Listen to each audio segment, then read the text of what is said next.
I tell you what, it's a really good question, because what started me running was the fact that I put on lots of weight. I really had put on quite a bit of weight. And I said to my wife, I said, I really need to do something. And I started jogging. And the amazing thing was, when I actually was an accountant for a building construction company called Standard Building, and one of my really good friends said to me, look, you really are overweight, come and jog with us. And I used to jog with them at lunchtime. And I was 10 years younger than they were, and I was struggling to keep up with them. And I was in my 20s at the time. Ronnie and Mac, they were great guys. They actually got me into running, to be honest. They said, Tons, come on, you've got to get yourself in here, do something. And I eventually lost weight, and then I said to them, guys, look, I know Ron, he was a big Comrades guy, and he had friends who ran Comrades. And he said, look, I've got mates of mine that used to run Comrades. I will organise that you become a member of the Pinetown Athletic Club, and you can train with the guys and eventually run the Comrades. And that's how it really started. And, I loved it. I struggled because I was overweight, and eventually I got to a stage when the two old boys, and I'll say Ron and Mac, were struggling to keep up with me. They said, you go on your own, you know, we'll catch up with you later. And that's how it started for me. Oh, Peter, my first big race. It was the most nerve-wracking experience of my lifetime, to be honest. I used to work in London. I was living at London, sorry, I beg your pardon. I lived in Durban, but I lived in Hillcrest, and I used to get a lift with a guy who was in my neighbourhood. And I said to him, look, I'm trying to run a marathon. He said, a marathon? You're crazy. I said, no, I have. I've been running around. I need someone to second me. He said, I'll do that for you. I said, you're joking. He said, no, we'll do it for you. I said, okay. Anyway, he came the weekend, and we actually ran, which I thought was the circuit. I wasn't sure the exact circuit. It was the Pinetown Marathon. And I ran round there, and I ran that in about 3.5 hours.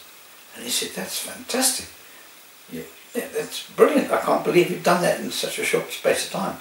And that marathon was due to be run the following week. Okay. I shouldn't have done that, should I? He said, no, you shouldn't. You should have rested.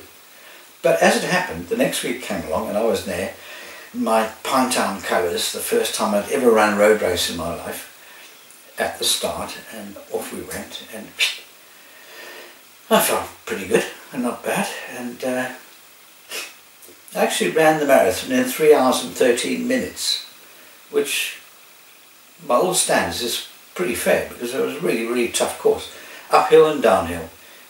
And at the end of the day, the Pinetown people were really quite chuffed with me. They said, oh, you did pretty well then. 3 hours 13 for your first marathon is not a bad going.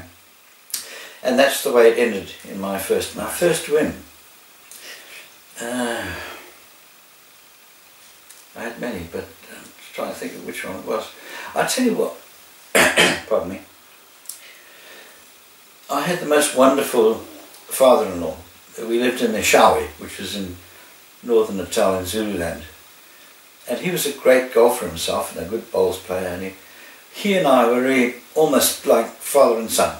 And they had a race called, it was from Eshawi to Mandeni. It was I forget the name of the race now. But he said to me, come along, run this race. There's a couple of 100 athletes in the race. I said, okay, I'll run it, just as a trainer. And I went out, and in the rural country, it was in Eshawi, in Zululand, running this race. 56 kilometres it was, 35 miles. And I was jogging away, and I looked around, and there was nobody with me. I thought, where all the rest of the guys gone, you know, and they were behind me. I thought, okay, I'll just carry on. I just carried on jogging away as you do. And I was miles ahead of everybody else. And I got to the finish, and there were a great deal of people there, but there must have been 100 or so people at the finish. and they were clapping away, mostly African guys, Zululand boys. How, boss, you won, you won. I said, did I? I didn't realise I had won. And that was my first race that I won. And my father, bless him, my father-in-law, who died before I got my first gold medal, was really proud of me. He said, my son-in-law has just won the race from Ishawi to Manding. And that was probably a really nice experience for me. The first race I ran in Comrades was 1977. And the reason I'd taken so long to procrastinate whether to do this or not, and because I'd met these guys at Standard Building Company who had introduced me to running and said, look, come on boy, lose some weight, do some running. And eventually I got to a stage where I was actually fit enough to run a Comrades marathon. So 1970 my first race, and then of course the build-up to that 1970 race was probably 10 years prior to that, 1967, when I watched the Tommy Malone v Marnie Kuhn road race in Durban DLI Hall, where Tommy Malone lost the race by simply inches when he collapsed on the final straight, and Marnie Kuhn came racing past him. And that really, just couldn't believe that after 56 miles you could win or lose a race by 6 inches basically. And that's kind of, it was always embedded in my brain, I'm going to run this race one day. And it took me 10 years to decide to do it. But there you go, I did it in 1977, and I finished 396th in 3 hours and 13 minutes. 3 hours and 13 minutes. No, I lie. Sorry, 8 hours and 13 minutes. How many times? Too many. I ran Comrades 12 times. I finished 11 times. One of the years I fell over in a heap. But yes, I finished 11 times. So I got my green number, which if you run 10 times in a Comrades you get a green number.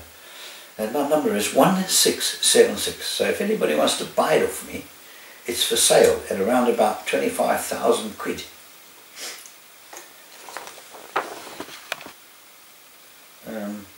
What, in Comrades Marathon?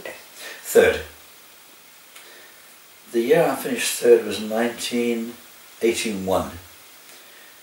And again I was beaten by the Bruce Fordyce, and I was beaten by a guy called Johnny Halberstadt, who at that point in his career was the sub-4 minute miler, and he was probably one of the best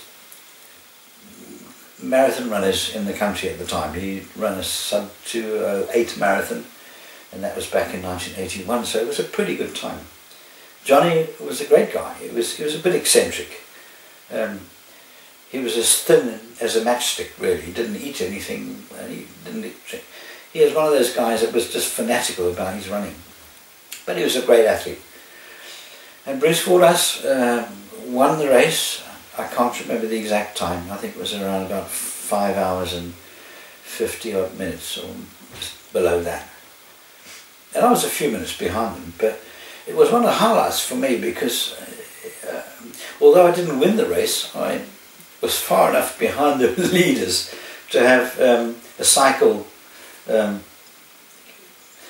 cyclist actually accompany me to the finish, which was quite nice. It was kind of, I felt quite, well, I'm leading this race, although I wasn't.